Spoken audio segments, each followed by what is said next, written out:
out, and I appreciate the organization's willingness to grant my request to move on. Particularly at this point in my career, Bonner said, I wish the Fever great success as they continue to build around this dynamic group of young players. All right, so this is what came out of her mouth here, okay? Now, my whole thing is, I just want to know, when she says, I felt the fit did not work out, what part? Recent developments surrounding DeWanna Bonner's exit from the Indiana Fever have sparked considerable discussion within basketball circles. Sports reporter Chloe Peterson provided comprehensive coverage of the situation, revealing the official statement released by the veteran player. According to the Fever organization's announcement, Bonner expressed gratitude toward the franchise while explaining her decision. Her published remarks stated, I want to sincerely thank the Indiana Fever for the opportunity to be part of the Fever franchise. Despite our shared goals and excitement heading into the season, I felt the fit did not work out, and I appreciate the organization's willingness to grant my request to move on. Particularly at this point in my career, I wish the Fever great success as they continue to build around this dynamic group of young players. We need to get better, obviously. We've had up and down games, but we're all-stars, and we're going to continue to prove it. Obviously, this is the last week for All-Star voting. Camilla, she should be All-Star. It's her first year. She could have got it last year with injury, but she should be an All-Star this year. I think we've had up and down games, obviously, but being consistent and coming out every night. I mean, obviously, you don't put up 27 or nothing, like, against anybody. She's been consistent. Obviously, she's going away, but that doesn't take away what she's done. So, her, me, Ariel, I know we belong in All-Star. Thank you, Adrian. Thank you. All right, so y'all heard what The vague reference to the situation not being a proper fit leaves significant room for interpretation. Several possibilities emerge when examining what specifically troubled the veteran player. Was the issue related to the team's pace of play and conditioning requirements? Or did the concern stem from her reduced role coming off the substitute rotation rather than maintaining a starting position? These questions become particularly relevant considering her likely destination. If Phoenix Mercury becomes her next team, similar bench responsibilities may await her there unless the organization makes special accommodations. Critics argue that the Mercury's current roster doesn't necessarily require additional veteran presence, and integrating another player with specific expectations could complicate the coaching staff's rotational plans. Part of the fit are you talking about? Is it the running, or is it the you coming off the bench? Which fit didn't feel right for you? That's what I want to know. Because if it's the part where you're coming off the bench over there in Phoenix, do you not think you're coming off the bench over there? I mean, I'm just saying, unless they bow down to you and just give you a starting position. But honestly, in my opinion, I feel like the Mercury don't even need you. The manner of Bonner's departure has drawn criticism from various quarters. Rather than providing standard notice or working through challenges with team management, she essentially ceased participation while under contract. This approach differs significantly from typical professional protocols where employees provide advance notification before leaving their positions. The extended absence without medical justification raised concerns among fans and observers who initially worried about potential family emergencies or health issues. Instead, the situation appeared to involve dissatisfaction with her role and team circumstances. The incident highlights potential gaps in WNBA policies regarding player conduct and contract enforcement. When athletes under binding agreements simply refuse to participate without facing meaningful consequences, it establishes concerning precedents. The league may need to examine whether current disciplinary measures adequately address situations where players abandon their teams due to personal preferences rather than legitimate grievances. Angel Reese had to say about the All-Star, them being All-Stars. Interesting take, right? Look, at the end of the day, I think she's going to make the All-Star off the muscle of her fan base. Honestly, I'm just keeping it a grand. I think she's just going to make it because people are going to vote her in. I'm being serious, all right? But I can give her credit, all right? Now, I know she's been inefficient, right? She's been inefficient. Professional sports typically require players to fulfill their contractual commitments regardless of personal satisfaction with their roles. This case differs from situations involving workplace harassment or unsafe conditions. Here, the primary complaint appears to center on basketball-related decisions about playing time and team strategy. From a business perspective, Bonner's departure potentially saved the organization's significant salary obligations. Some observers noted that her exit freed up approximately $13,600 in cap space, providing flexibility for alternative roster moves. This financial relief, however, came at the cost of roster stability and veteran leadership during a crucial developmental period for younger players. Some supporters defended Bonner's right to seek better opportunities, acknowledging the challenges veterans face when transitioning to reduced roles. Others criticized her approach as unprofessional and potentially harmful to team chemistry. Mercury don't even need you over there, man. And now they're going to throw a monkey wrench into the plans over there. Now that coach has to figure out, okay, how can I keep DeWanna Bonner happy? Like, it's just a mess, man. I would say leave her where she's at. Y'all are doing just fine without her. It is what it is, man. But, yeah, so going over there, you're still going to play off the bench if they don't bow down to you. And, for you saying move. Several commentators emphasized the importance of veteran players modeling appropriate behavior for younger teammates. The concern extends beyond individual decisions to the broader message sent about commitment, perseverance, and professional conduct within the organization. If Mercury management pursues Bonner's services, they face the challenge of integrating a player who recently left her previous team under controversial circumstances. The coaching staff must consider whether her basketball contributions outweigh potential locker room disruption or the precedent of accommodating players who abandon contractual obligations. The situation also raises questions about Mercury's roster construction philosophy. Adding another veteran with specific role expectations might create similar conflicts if playing time doesn't meet her preferences. Starting off the season, look how she was shooting, right? 35 here, 0. 45, which isn't that bad, but she shoots most of her shots right under the rim, so 33, 33, 30. We see it, right? But what I can say is she's the best rebounder in the league. And not only is she rebounding, but look at the steals she's been getting. 4, 3, 1, 1, 3, 1, 2. Like, she's been kind of consistent. This departure highlights evolving dynamics in professional women's basketball regarding player empowerment versus organizational stability. While athletes deserve fair treatment and reasonable accommodation of their career goals, the balance between individual preferences and team commitments remains complex. The incident may influence how organizations structure contracts, set expectations during negotiations, and handle similar situations in the future. Teams might implement more specific language regarding playing roles or develop better communication protocols to address player concerns before they escalate to departure requests. The Indiana Fever organization now focuses on developing their young core without veteran disruption. This situation, while challenging in the short term, might ultimately benefit team chemistry and allow emerging players to assume greater leadership responsibilities. Move on. I'm thinking move on like you're retiring, right? I will see if that's the case. But you're moving on to another team. That's not really moving on. That's just quitting, all right? Say it for what it is, man. You quit on the team. You gave up. And honestly, man, it doesn't look good. This is a terrible way to go about it, especially for you to be looked at as a leader. Yeah, man, this is a terrible way to go about it. You're not setting a great example here, man. And I don't know what team. For Bonner, the transition to Phoenix or another destination represents an opportunity to demonstrate that her departure was professionally motivated rather than simply avoiding adversity. Her future conduct and contributions will likely influence how this incident is ultimately remembered within basketball circles. The broader WNBA community continues monitoring how such situations are handled as they establish precedents for player conduct, contract enforcement, and organizational responses to similar challenges. The league's handling of this matter may shape future policies regarding player obligations and departure procedures. This case serves as a reminder that professional sports require balancing individual career goals with team commitments, and that how players navigate these challenges often defines their legacy within the sport. Picking pockets at that perimeter, man. 3, 3, 2, 3. So she's giving me some rebounding. She's giving me some defense. And also she's starting to give me some assists too. 11 here, 5. She failed a 2 here. 4, 6, right? Hey, look. I got to admit, she's trying to take it up another notch, right? She is trying to take it up another notch.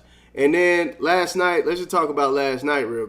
Recent media sessions have highlighted Angel Reese's perspective on all-star selections, particularly regarding herself and teammate Camila Cardoso. The discussion emerged during post-game interviews where Reese addressed team chemistry and individual recognition within the league. During a recent media availability, reporters questioned Reese about on-court chemistry and ball movement improvements. When addressing teammate coordination, Reese explained their developing partnership. "We understand each other's preferences on the court. Camila knows where I want to receive passes, and I understand her positioning needs. Our collaboration has strengthened through consistent practice and game experience." The conversation then shifted toward all-star considerations, with Reese advocating for multiple teammates. "This represents the final week for all-star voting. Camila deserves recognition in her first season. She could have earned it last year despite injury setbacks, but this year she's demonstrated consistent excellence. We've experienced fluctuating performances, but our overall body of work merits all-star consideration." Would really want to deal with you after doing this.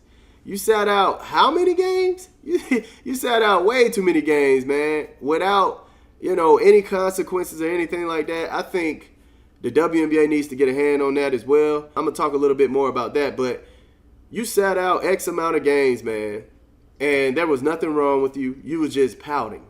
You were pouting. Now, honestly, if you would have did just like how any of us regular people have to do.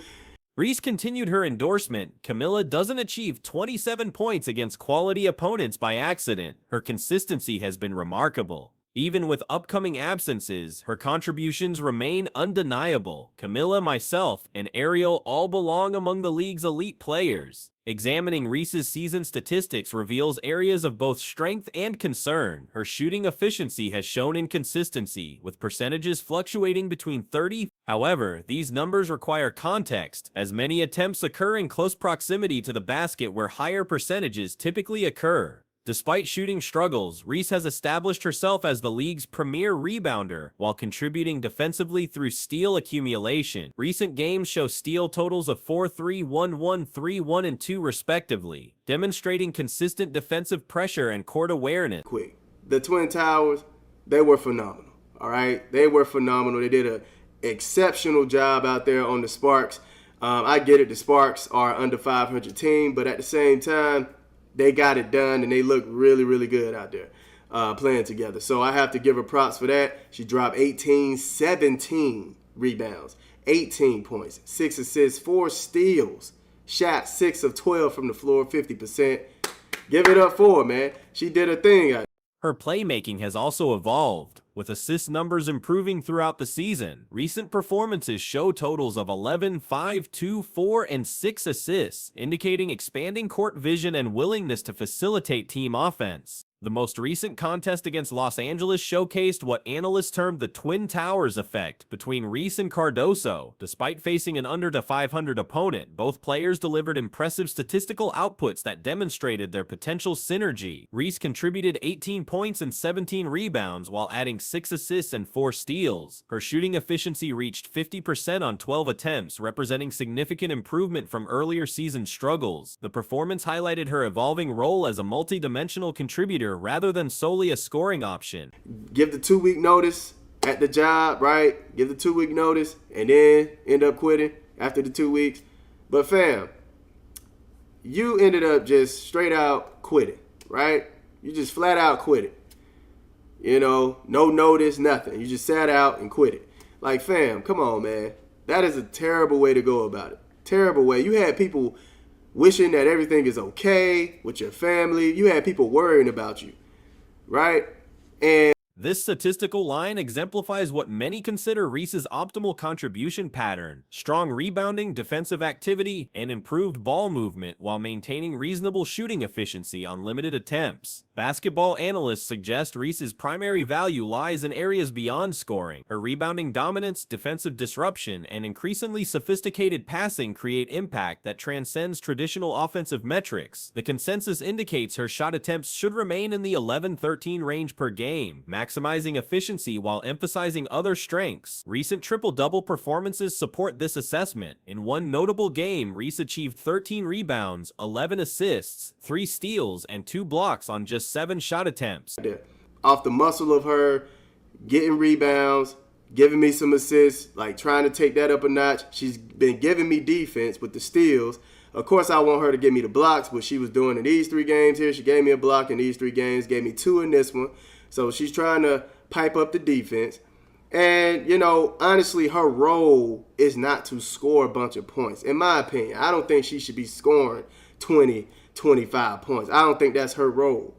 Honestly, I think that's While shooting efficiency remained below average, the comprehensive statistical contribution demonstrated her evolving basketball intelligence. This playing style parallels successful veterans who maximize impact through versatility rather than volume scoring. If Reese can consistently deliver lines approximating 17 points, 10 rebounds, and 5 assists while maintaining defensive activity, her all-star candidacy gains legitimacy regardless of shooting percentages. Cardoso's all-star prospects face different challenges, primarily related to opportunity and visibility rather than performance quality. Her recent 4-game stretch demonstrates elite potential when given adequate shot attempts and playing time. And all you were doing was pouting and sitting out.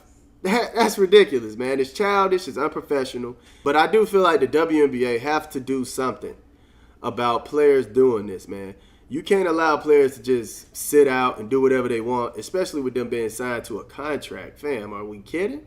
They can't just be sitting out doing this, man. You know, there should be consequences, man. There should be consequences for you just sitting out and pouting because you don't like the way a team is being coached, or you don't like. Statistical analysis reveals impressive efficiency numbers: 66% shooting on 15 attempts yielding 27 points, 7 rebounds, 3 assists, and 2 blocks in one contest. Another performance showed 17 points on 79% shooting, while a third delivered 18 points and 10 rebounds on 61% shooting across 13 attempts. These numbers suggest Cardoso could achieve consistent 20-point performances if given 15 to 20 shot attempts per game, comparable to established all-star centers. Her efficiency metrics often exceed those of veteran players who receive significantly more shooting opportunities and recognition. Cardoso's all-star candidacy encounters obstacles beyond individual performance. Limited playing time restricts her statistical accumulation, with most games falling below 30 minutes. Whether this reflects conditioning concerns, injury management, or coaching decisions remains unclear, but it directly impacts her visibility and statistical totals. Cardoso's role.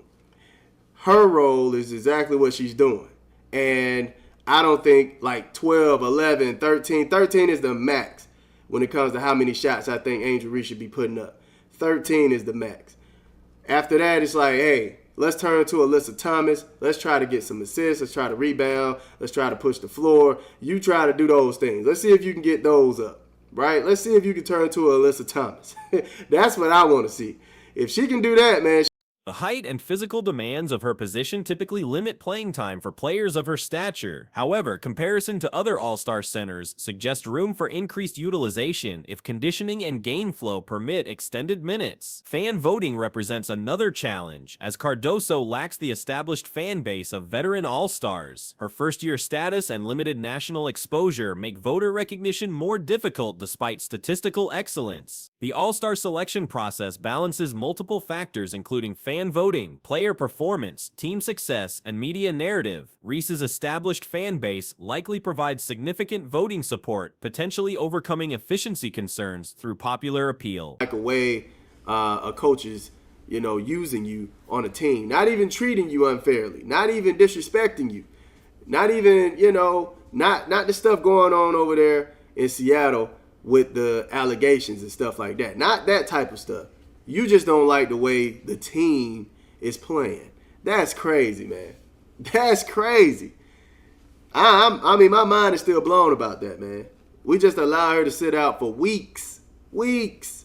Her rebounding dominance and defensive contributions create compelling statistical arguments, while improved playmaking demonstrates basketball evolution.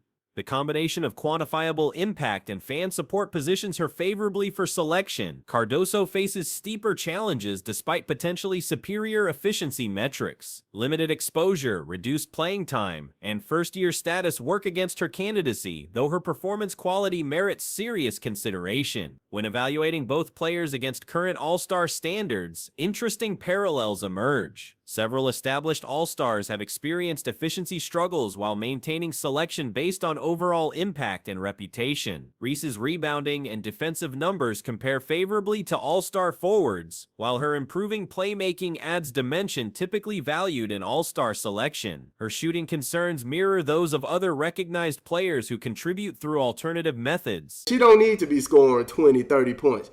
Just get you a low triple-double. If Angel Reese can continue to do numbers as far as like 17, 10, and 5, 18, 17, and 6, like if she can continue to do numbers like that, okay. I'm with it. I'm with it all the way. 10, 19, 4, maybe get that to 5 assists. It's cool. I'm with it. Even if you're not shooting that efficiently.